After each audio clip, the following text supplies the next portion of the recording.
Let me tell you something that you already know. Carpal tunnel sucks. Carpal tunnel, tendonitis, arthritis, whatever it is, it sucks. Obviously more so when you're a musician, but for anybody, because we have to use our hands, we're human beings. So I just wanted to share with you what I've been up to for about 3 weeks now, 3.5 weeks, since my initial injury. But it's not the first time that I've had this, but it is the first time that it's been so severe that it caused me to have to rest for an entire week. No guitar, no drums, no piano, not even using my left hand that much, and not working out, obviously, or driving with almost only my right hand, but using very light input with my left hand. Just everything, a complete lifestyle change for that whole week, and really from now on to prevent it from coming back. So let me give you a short list of things that are tried and true, that are proven, that will work.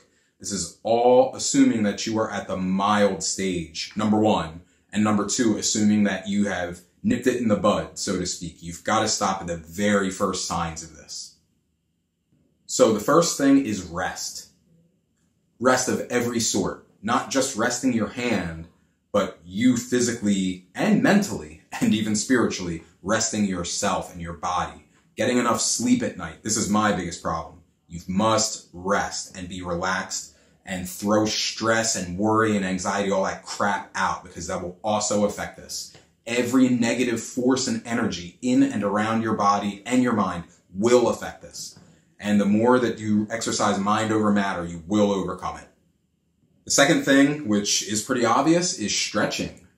Now, I've always had a stretch routine before I touch any of my instruments, but I've been, not to say that I've been taking the stretch routine more seriously, but I've been doing it 3 times a day instead of just 1 time a day. I've been more aware of my breathing during my stretching, and I've been stretching for longer. Now, I don't mean overstretching and, going crazy with it, but just actually counting in my head and being more consistent so that I could keep control over the consistency of my stretches and how much I'm doing one stretch versus the other. So I won't get into the specifics of the stretches. There's so much information from actual medical professionals, but the stretches that I do are from medical professionals, from physical therapists, not just hokey stuff that I made up myself. So that's also important. Make sure that you're doing the right stretches. And I did go to a hand specialist and surgeon to kind of confirm everything that I'm saying in this video and to confirm it for myself in my path forward. The third thing is hydration and good diet. So drinking enough water is crucial for just being a human being. But I really found, not that I was dehydrated, but I found out that my mix of proper amount of fruits and vegetables, natural food, not frozen processed crap and not fast food crap, preparing stuff as much as you can, and just, common sense good eating and drinking habits. It's a big part of the factor. This is your whole body. And obviously any foods, fruits or vegetables that are naturally anti-inflammatory are going to be your friend. Bananas have been my friend for a long time for the potassium for the wrist, and it does make a difference. So a big thing for me is going to be a total, complete reform and a relook at my entire practice and playing philosophy. I am going to be more efficient than I've ever been with the instrument in my hand, or sitting behind the kit, sitting in front of the piano. I am not going to waste 1 second with the instrument in my hands. The essential business of trying to get 4.5 hours out of 2.5 hours of time with the instrument in your hand. So before I even pick up the thing, I'm going to have my checklist, and you don't have to be all nerdy about it and have a whiteboard and write all these things out. And, Monday this, Tuesday this, blah, blah, blah. If that helps you, of course. But the things that you're working on, the things that you need to work on, but pinpointing them and recycling them, if you were. Don't do the same thing every single day. Don't do the same thing the entire day. You've got to break up your practice. So for me, I'm going to be doing scale sequences one day with, picking and legato, hammer-on and pull-off things. And then maybe the day after that, I'll be more focusing on arpeggios and, sweep picking and alternate picking arpeggios and things like this. And maybe another day I'll do improv and always doing rhythm playing in the middle of this. I always have my songs of my own stuff that I'm going over in between this. But just a common sense approach to not being so repetitive in your playing and not waste time with the instrument in your hands. Try not to noodle mindlessly and endlessly. Have a purpose for the thing being in your hands.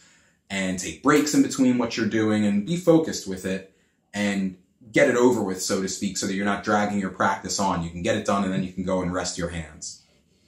So the last point that I'm going to bring up is something that I said in the beginning, which is the importance, the critical, seriously life-altering business of stopping at the first signs. Do not ignore this stuff. I mean, I haven't been in a working band for some time, so, you know, I don't have a tour schedule or a studio schedule or, you know, band practice schedule or these things that I'm beholden to right now, which I'm kind of happy for because it would have been a lot harder to deal with that and my teaching schedule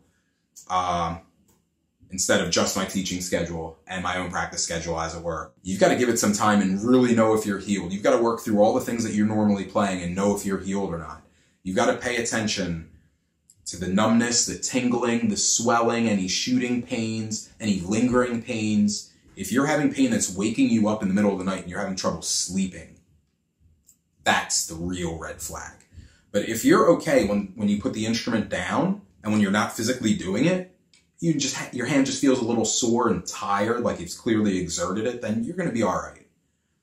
So I do use a cream called Blue Emu Oil. It's a topical cream. It's an anti-inflammatory. It's a bunch of herb extracts and flower extracts. It works like magic. I've consulted pharmacists and professionals, medical professionals alike about this, and they just tell me the same thing that I already know. It does work. It does work. I have a massage routine that I do when I put the cream on. I have a brace that I sleep with at night. And I am extremely mindful of my touch on the instrument. One thing that you can mess around with to ensure that you're only fretting as hard as you need to on a stringed instrument is something that was introduced to me by one of my teachers at school. He called it the thumb to pressure exercise. But I don't know a proper name for it. It's basically to remind your left hand or your right hand, if you know, depending on your dominant hand, what hand you're fretting with. Depends, or you're training yourself to how hard you're actually pushing down on the string. It's much lighter than you think it needs to be. So you start with any finger on any fret, preferably your first finger on a lower string, lower fret. You start with just a click. You're just making contact with the string, but you're not applying pressure to the string. With your picking hand, you will constantly pick the string, and with your fretting hand, you will gradually increase pressure and push down until you get beyond the buzz and you hear a pure note.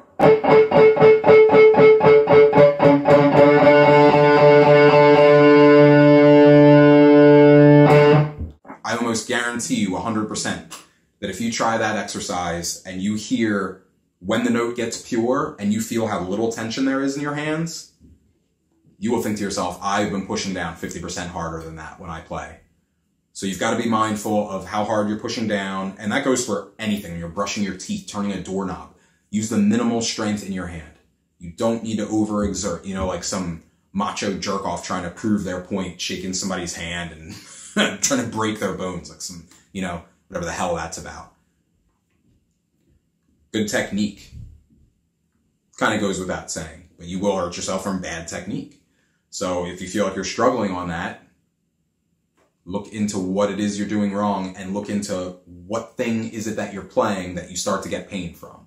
Because it might not be just, you know, overuse or passing of time. It might just be your bad technique. And, you know, I'm no different than anybody else. I'm always working on technique to eliminate pain and future injury. So I hope this helps. I know it helped me. I'm feeling pretty good right now, but I'm still a little sloppy. But I'm taking it slow. I'm in no rush to hurt myself again. And I know you can overcome this.